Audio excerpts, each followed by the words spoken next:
Saudações rubro-negras, pessoal, como é que vai? Hoje eu vou subir esse vídeo.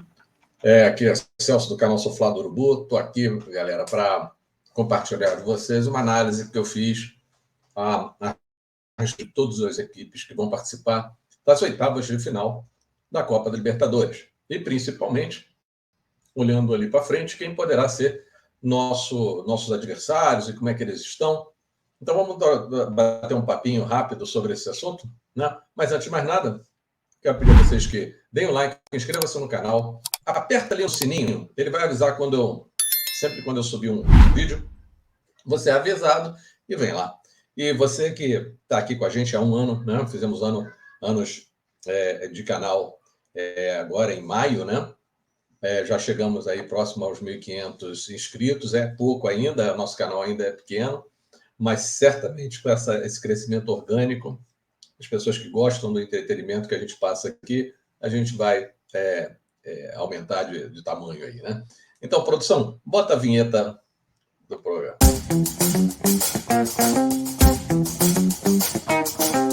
Então, como eu ia dizendo, galera, esse vídeo é um vídeo bem rápido, né? Que eu quero compartilhar com vocês algumas análises aqui. E antes de compartilhar, eu quero passar para vocês, então, os dois grupos, né? Temos o pote 1 e o pote 2, o Flamengo, infelizmente, acabou indo para o pote 2. E lá no pote 1 nós temos o Palmeiras, o Olímpia, o Racing, o Boca Juniors, o Atlético Paranaense, o Independente Del Valle, o Internacional e o Fluminense, né? E no pote 2, onde está o Flamengo, ficaram o Bolívar, que foi o 9º colocado na classificação, né? Porque aí os 8, independente da pontuação, os 8 primeiros são os 8 que ficaram na primeira colocação dos seus grupos, né? O Flamengo tem mais pontos que o Fluminense, por exemplo, mas o Fluminense está lá em 8º e o Flamengo está em 10º, né?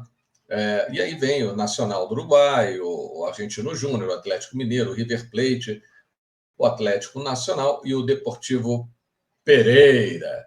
Bato uma aposta com vocês que o Palmeiras vai sair com o Deportivo Pereira, porque é impressionante a sorte que o Palmeiras dá em sorteio, né? Estou eu aqui com a minha canequinha do Flamengo. Então, gente, vamos bater um papo sobre esse assunto, né? O Flamengo desperdiçou a possibilidade de ser primeiro do grupo quando perdeu aquele jogo para o Alcas. Não poderia perder jamais aquele jogo e não adianta botar a culpa na altitude, porque a altitude lá nem era tão assim, sacrificante para o Flamengo. Então, foi realmente uma bobeada que o Flamengo deu, e aí nós acabamos ficando lá em segundo lugar. E, ficando no segundo lugar, nós fomos para o pote 2. Né? E aí nós temos todo o pote 1 à nossa disposição para escolher qual é o pior adversário. Eu tenho sempre uma aversão a jogar contra time que tem a seu favor a altitude. Logo, para mim, o pior é o Independente Del Valle, né? Por conta, é uma equipe bem treinada, mas eles sabem usar muito bem a altitude, e o Flamengo não tem muito boas lembranças jogando lá naquela altitude. Então, é o único assim que eu preferia, porque fica desigual a competição. Para mim, o jogo ele tem que ser em paridade de armas. Ele não pode ter disparidade externa ao jogo. Não importa. Um time pode ser melhor que o outro? Sim. Mas vão jogar 11 contra 11, são 11 homens, não tem nenhuma influência externa no jogo.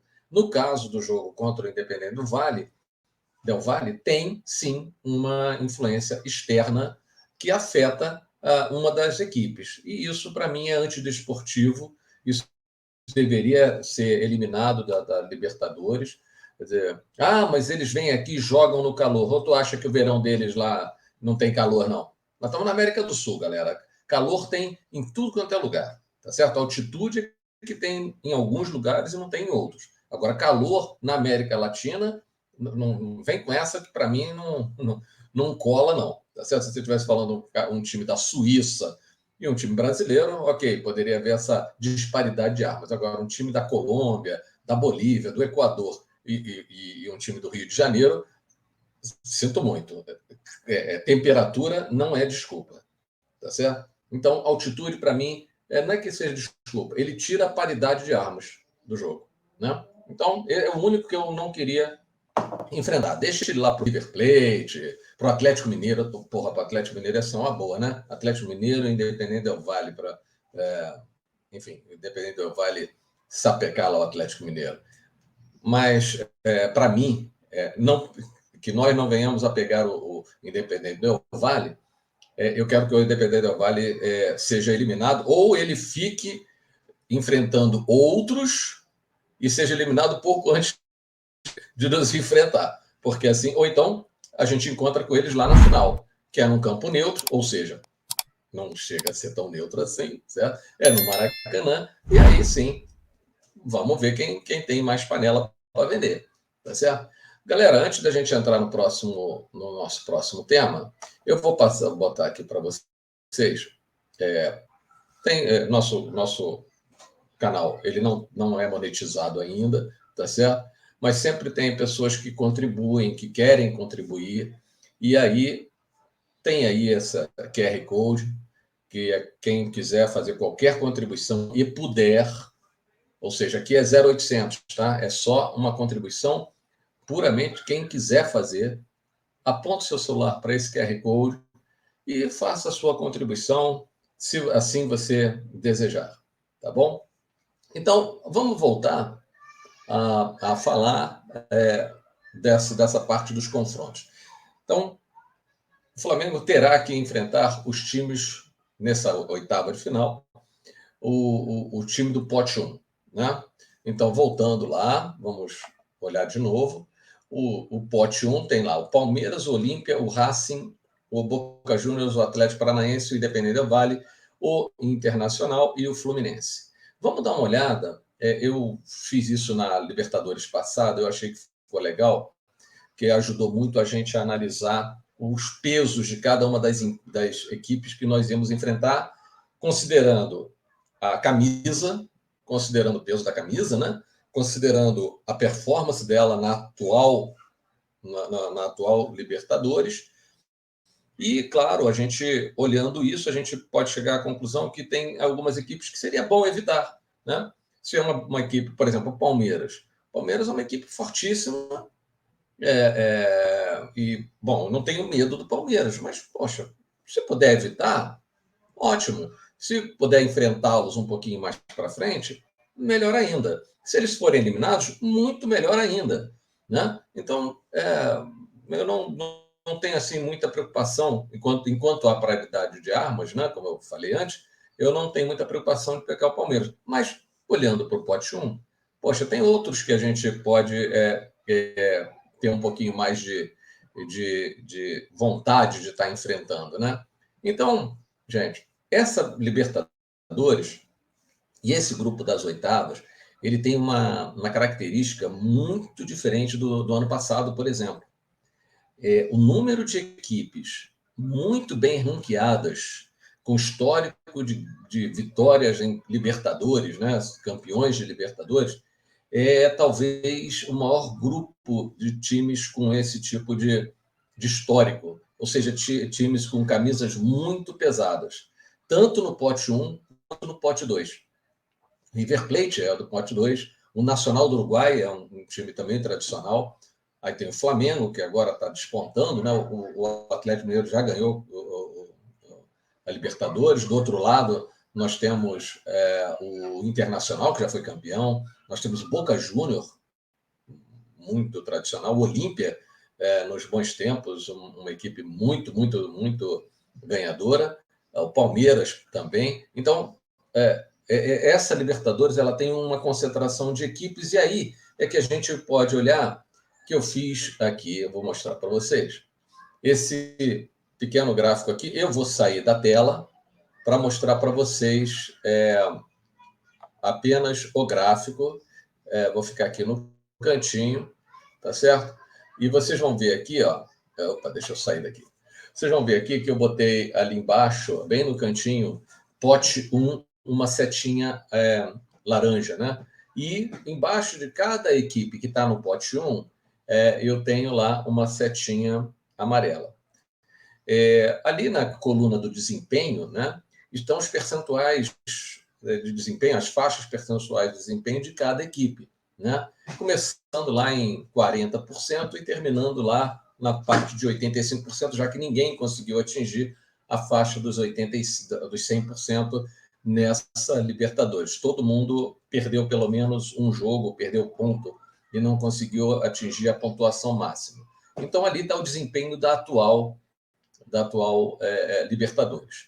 E embaixo é a posição no ranking dos times, onde é que eles se encontram. E olha, gente, ali, todos esses times, exceto aquele que está mais isoladinho ali, que é o tal do Pereira lá, todos estão numa faixa entre os 50 times mais bem cotados da Libertadores. E se a gente olhar um pouquinho mais para dentro, aqueles que vão até o 19º colocado no ranking, é a grande maioria das equipes, né? Então, tem muitas equipes tradicionais e que efetivamente já ganharam a Copa Libertadores da América. Então, para vocês entenderem bem, o melhor desempenho e o time com o melhor ranking e desempenho, o encontro dessas duas, está o Palmeiras. O que dá um recado, dizer, pô, Palmeiras é uma encrenca, né? E aí você vai caminhando pelo nosso gráfico, né? E as equipes que estão com mais desempenho, além do Palmeiras, tem o Olímpia, que pegou um grupo muito fraco, tá, gente? O Atlético Paranaense, que quase elimina o Atlético Mineiro, né? O Boca Júnior pegou também um grupo bastante razoável. O Flamengo e o Nacional do Uruguai, mas eles não podem se enfrentar nas oitavas, e o Atlético Mineiro ali, né? O Internacional teve um final de desempenho agora na fase de grupos muito boa também. E o Racing foi aquele do nosso grupo, né? Que teve um desempenho ali na faixa dos 70% aos 74%, ele muito bem colocado, e é uma equipe que está entre as 40 equipes mais bem colocadas do ranking da Conmebol, junto com o Fluminense. Então, das equipes que nós podemos enfrentar, daquelas que têm a setinha abóbora de baixo, né, nós temos aqui que ressaltar que aquele que está caindo em desempenho, mas que é uma equipe muito perigosa, é o Fluminense.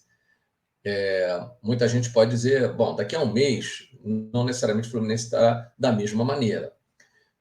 Então, sendo o Fluminense historicamente uma equipe que nos causa problema, eu diria, pelo desempenho na Libertadores, seria interessante, pelo fato de ser no Maracanã, né, não ter viagem e tal, é muito interessante, mas pelo fato de ser um clássico, é muito, muito perigoso. Em outra monta, tem ali o Racing, né, que não é esse bicho-papão. Nós enfrentamos eles e quase ganhamos. Não fosse a pataquada do time lá no campo do Racing, nós teríamos ganho do Racing e teríamos acabado em primeiro. Então, para mim, o Racing é sim um ponto interessante, apesar dele ter tido um desempenho melhor do que o nosso, mas não nos ganhou, né? Nós empatamos lá e ganhamos no Maracanã. Então, é uma equipe que não causa tanto medo para o Flamengo, tá? Apesar de nós não termos um histórico bom com eles, mas é muito mais por defeito nosso do que por a proeza deles. E lá em cima tem o Olímpia, que está com um desempenho maravilhoso e é uma equipe de muita tradição. É perigoso pelo fato de ser uma camisa muito pesada, mas o time é muito fraco. Então, eu acho que ali, dos times aqui que estão bem ranqueados, o Olímpia seria um bom adversário, o próprio Racing seria um bom adversário. Já descendo um pouquinho, no ranking ali, na parte de desempenho, que estava entre 65% e 69%, tem o Internacional e o Olímpia, tá certo? E o Olímpia, não, perdão, o Internacional e o Independente Del Valle. O Independente Del Valle, gente, é perigoso por causa da altitude. Então, eu não gostaria... Esse para mim, junto com o Palmeiras, são os dois que eu gostaria muito de evitar. Muito de evitar. O Inter é um time que... O problema é o Flamengo com o seu desempenho no sul do país. Mas não é um time que mete medo. É um time aguerrido, é treinado, é um time bem defensivamente, mas crescendo muito. Então, eu acho que ele está naqueles do médio.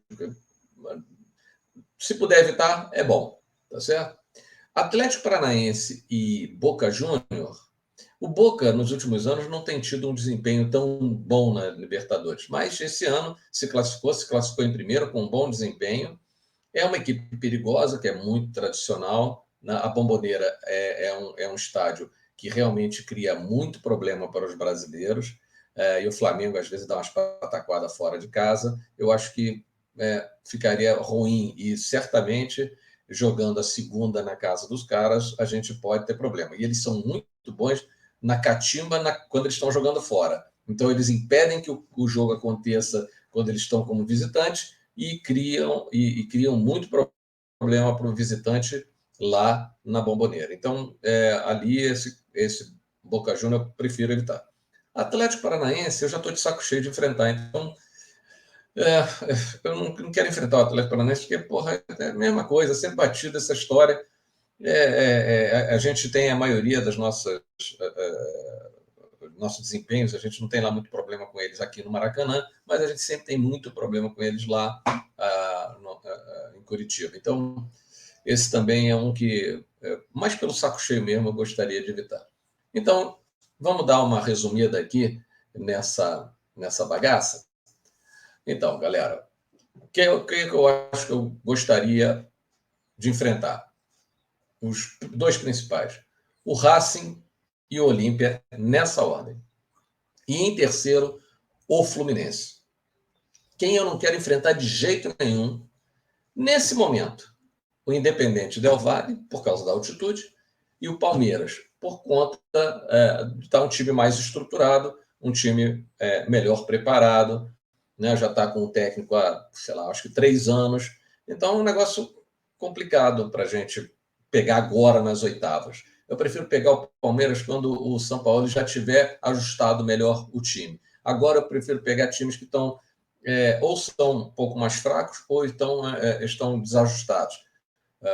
Se bem que vai ser daqui a um mês, né? Daqui a um mês pode acontecer tanta coisa. O Inter pode cair de produção, o Fluminense pode subir de produção. O do Racing e do Olímpia eu não espero lá grandes coisas, não. Até porque o Racing acabou de perder o melhor jogador deles, que está indo para o Corinthians. Então, eu não tenho grandes esperanças daqui a um mês como é que o Racing vai estar, não. Mas os outros times, por exemplo, o Atlético Paranaense, que agora vai ter que substituir um técnico, pode ser que o técnico não dê liga. Pode ser que seja bom pegar o Atlético Paranaense, né? E daqui a um mês, o Vitor Roque e o goleiro deles, que agora esqueci o nome, pode não estar mais no time. Então, tudo pode acontecer. Já a Boca pode crescer. O Independente do Vale é o problema da altitude. E o Palmeiras, eu acho que não vai oscilar. Então, olhando hoje, no dia de hoje, eu prefiro o Racing, Olímpia e Fluminense nessa ordem. O resto, eu quero evitar o Independente, quero evitar o Palmeiras. Eu não sei se vocês concordam. Bota aí embaixo, escrevam, façam seus comentários e diga lá quem você prefere. Né? Agora, não vale aquela história que venha todo mundo. Não é assim, a gente sabe que não é assim. Da boca para fora, para os antes, a gente fala isso. Agora, entre nós, a gente tem que, claro, eu queria estar enfrentando aquele Pereira lá, aquele último lá do ranking, o time mais fraquinho, eu queria estar enfrentando eles. Ou não? Claro, eu estava querendo pegar eles, aí depois pegar o Racing, aí depois pegar o Olímpia e fazer a final contra o Nacional do Uruguai. Eu queria pegar essas molezas. Eu quero ser campeão sem emoção. Eu quero ganhar essa merda. Mas, enfim, de qualquer maneira, bota aí nos comentários o que vocês acham. E, galera, olha só. Novamente, eu quero pedir a vocês que deem seu like, inscrevam-se no canal. Me digam se vocês gostaram desse modelo de análise que nós fizemos. Tá? Já é a segunda vez, é o segundo ano. No primeiro, o vídeo bombou, o pessoal gostou bastante. Mas, enfim, de qualquer maneira, é sempre bom saber a opinião de vocês. Então, mais uma vez, aqueles que quiserem contribuir com o nosso canal, tem aí o nosso Pix, pode fazer, mas quem puder, né? Não quero que ninguém deixe de comprar arroz por conta disso, tá certo? Quem puder fazer essa contribuição, será muito bem-vindo. Se não puder, seja bem-vindo. O que eu quero é a sua inscrição, o que eu quero mesmo é o seu like. E que você faça propaganda do nosso canal, que está crescendo, graças a vocês que falam para seus amigos, que recomendam o nosso vídeo para todo mundo. Tá bom, galera? Olha, um grande abraço e, produção, solta a nossa vinheta de encerramento. Bom jogo para vocês, pessoal, e até lá!